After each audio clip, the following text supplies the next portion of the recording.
Forms of organizations which a public enterprise may take are departmental undertaking, statutory corporation and government companies.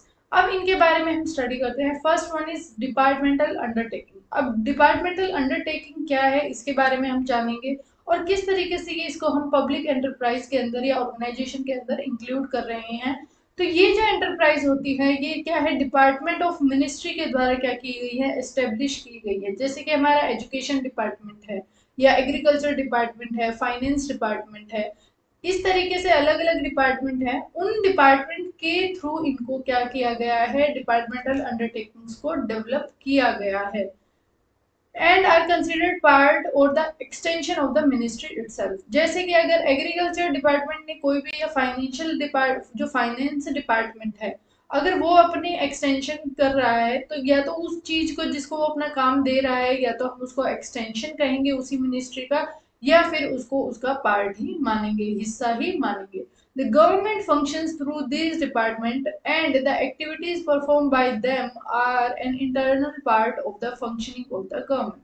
जो भी काम इन departments के द्वारा किए जाएंगे वो गवर्नमेंट का इंटरनल पार्ट माना जाएगा, यानी कि गवर्नमेंट के थ्रू ही एक्शन उसका माना जाएगा। अगर कोई भी पॉलिसी आती है, अब जैसे कि जो फार्म बिल आया था उस टाइम पर क्या था, एग्रीकल्चर बिल जो पास किए गए थे तो वो किसने बनाए हैं, एक्चुअल में तो गवर्नमेंट ने बनाए हैं, लेकिन उनके पीछे कौन काम कर रहा है, मिनिस्ट्री काम कर रही है। मिनिस्ट्री के अंदर कुछ ऑफिसर्स होते हैं या फिर एम्प्लॉयज होते हैं, पीपल होते हैं गवर्नमेंट के खुद के लोग, वो जो है उस चीज को प्रिपेयर करते हैं।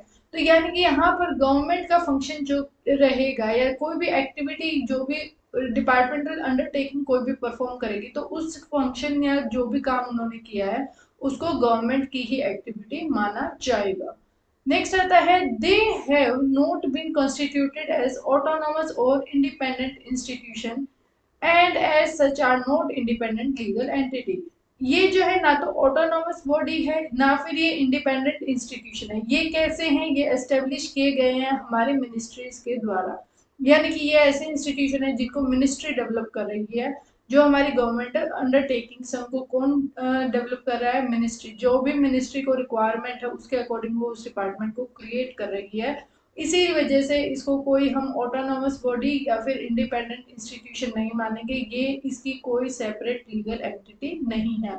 They act through the officers of the government. ये जो है काम किस तरीके से करेंगी, जो ऑफिसर्स हैं गवर्नमेंट के उनके थ्रू काम करेंगे और उसके एम्प्लॉयज हैं उनके थ्रू ये काम करेंगे।